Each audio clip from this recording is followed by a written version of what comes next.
Hello there everyone, it's Carol from the Crafty Emporium.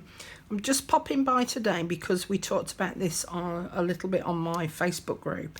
I have a pop-up shop once a month, and one of the things that I've been selling is these tassel tops. So there's a small pack and there's the larger version. Now, there were quite a few people who were like, don't know how to use them. So I thought I'd pop by and come and do a quick tutorial on how you can make your own tassels. Now, it's in the UK, we have a shop called The Works, and you can go and purchase your own. All right, so I've got a couple there to show you. So they're relatively cheap to buy, but what if they're not the right size, they're not the right colour, they're not the right texture, whatever, you know? So it gets to a point sometimes where you just think, they're great, they're cheap, but it doesn't go in with the journal that I'm making or the project that I'm doing. And so you might want to make your own. And here's one that I've made with some vintage music paper. So I'm going to show you how to make this version with the vintage music paper, but also how you can use some laces as well. Now, there are a couple of tools that you're going to need. So if you're into quilling, you can actually use a quilling tool for this. I don't know where mine is offhand. I've tried looking for it, but I can't find it. The other thing that you can use is like a lollipop stick. Cake pop stick, or you can use a set of tweezers. You'll need your scissors and you'll need some glue, and obviously you'll need some tassel tops. Okay, so I'm going to do the lace ones first. I'm going to show you in the big tassel tops, mainly because this lace can be quite bulky, and so trying to get it to fit into the smaller versions is actually going to be quite difficult. So we're going to use this larger version here. Now, I've got these two different types of laces that have got sort of dangly bits on the bottom. So, as you can see, it's a bit of fringing. And then there's this one here that's very pastel. So I'm going to show you using these two versions. And I've cut these two pieces out here. Now, these are approximately, that one's 3 inches. And this one is about 2.5 inches. Okay, don't know why I'm saying okay, because you can't hear me. Now I'm going to roll these up, but this here is quite an excessive bit of bulk that I don't need, so I'm actually going to trim this off, because you need to think about the part that it's going to sit in. So it's going to sit inside of there, so you need it sort of a little way in, but I don't want all of this hanging beneath, so I'm actually going to just trim it off like so, so that this part here will sit inside of the tassel top cap. I'm then going to start at one end, and I'm just going to grab it with my tweezers. Now I'm using a really long fine pair so that I can grab quite a way down, and then I'm going to start rolling the lace around the tweezers. Now what I'm going to do is, once I've started rolling and I get to a point where the lace is overlapping the lace, I'm going to put a tiny dab of glue to try and hold it all together. Now I would normally use my glossy accents, but I made a hole in my nib, and so it's shooting out all over the place. And so you can keep putting glue on all the way around if you so wish, but I'm just putting some on at the beginning and also at the end, until you form this sort of cone shape on the top, and then the lace bits are dangling beneath. Now you can make your lace a longer length if you wish, and then get to a point where you just think, right, I've done it fat enough now, because we don't want this bit up here that's going to sit inside the tassel top to be too fat, because otherwise it won't fit in. But also, by the same token, you don't want it too thin that it's then going to keep dropping out. So now I'm going to hopefully remove my tweezers. Whoo, that worked. And again, as I say, I would use my glossy accents because I think it's better glue to use with metallics. So this isn't going to be a permanent fix, I don't think, but we'll give it a go. And then I'm going to fill that cap with some glue, and then I'm going to put this rounded end inside of the cap. So I'm just going to push it in there until it's nice and comfortable,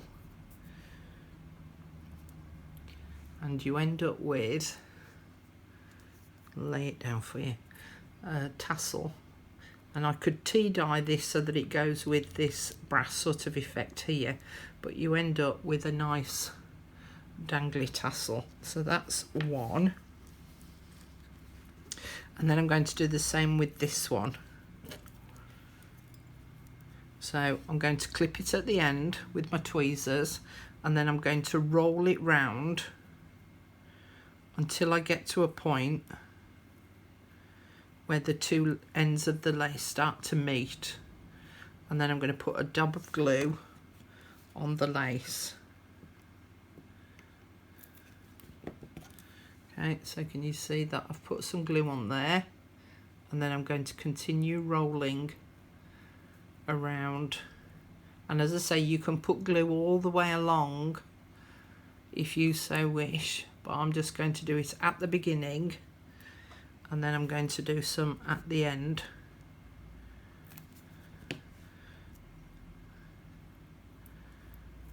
Until it's all nicely rolled up. Then I'm going to get my tassel top cap.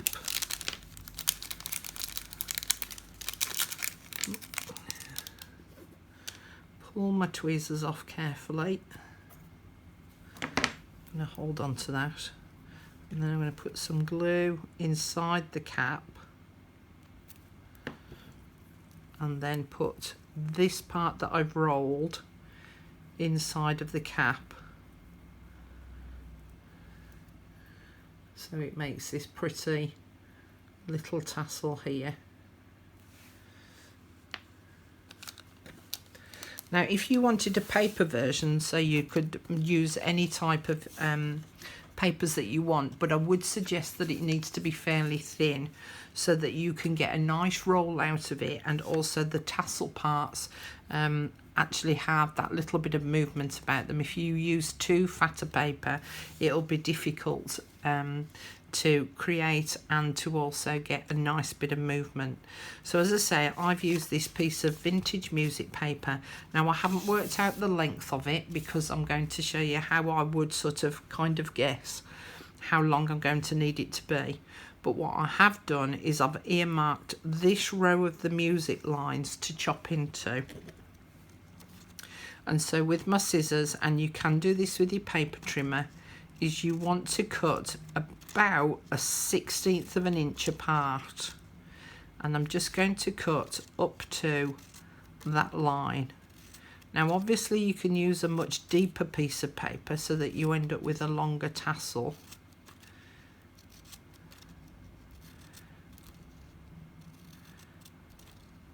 And you want to try and keep them all fairly regular in size,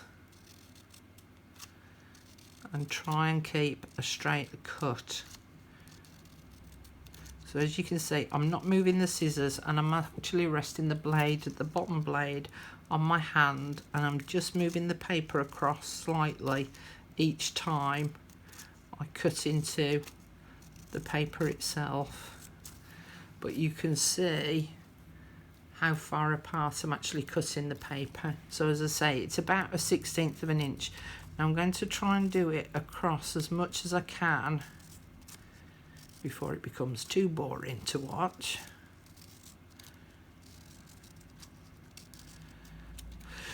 Ooh. Keep going, Carol, keep going, you're nearly there. And as I say, you can do this on your paper trimmer, you don't have to do it with your scissors. It's just sometimes I find cutting with scissors a little bit more therapeutic but that's just me. I'm a funny beggar like that.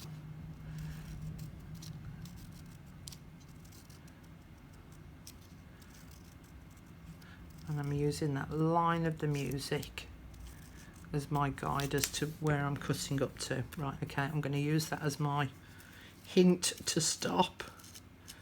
So I'm just going to cut off that excess. And again, I'm going to use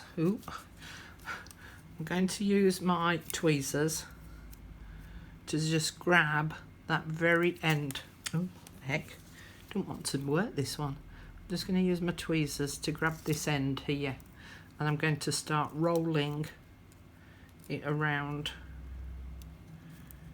And as soon as it's paper meeting paper, I'm going to put a little dab of glue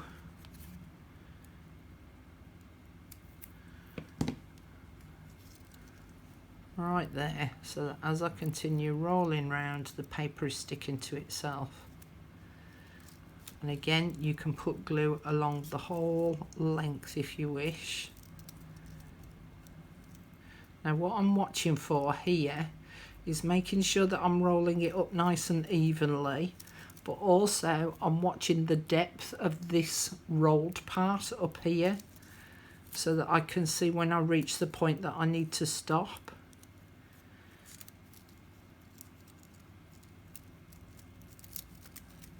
And I'm doing it slowly, I'm not rushing it.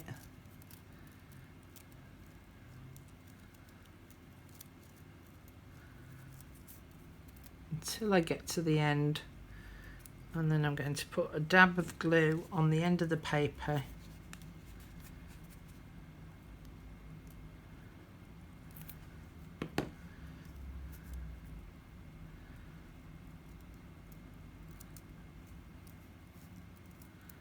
So that it holds that paper in place, and then I can carefully slide. Ooh, pulled a bit of the paper through. Carefully slide that through. Now looking at this now, how I've rolled that, if I sit that inside of there, can you see it's too big? It's definitely too big to sit inside of there. Excuse me. So I would have needed a much longer length of paper, or not rolled it up quite so fat, but quite so tight. Now then, I'm guessing it'll fit inside that little silver one, so that'll fit inside of there. So I'm just going to put some glue inside of that, and it will just help to keep that tassel in place and connected to the cap. Now again, I think that that's a little bit too thin for this cap, so what I could do is I could cut another strip of paper the same height and carry on by attaching it to this and carry on wrapping it around, but I definitely think that that is too thin to sit in that cap, so I will continue to carry on by cutting another strip and then attaching it to this tassel and carry on wrapping it round until it reaches a point that it will sit inside of that tassel top comfortably. But that's the basics of making your own tassels by using lace and paper. So hopefully you can see those okay, and I hope that that gives you some ideas on how you can go about making your own. Okay, thanks very much for watching, and I'll see you all again soon. Bye for now.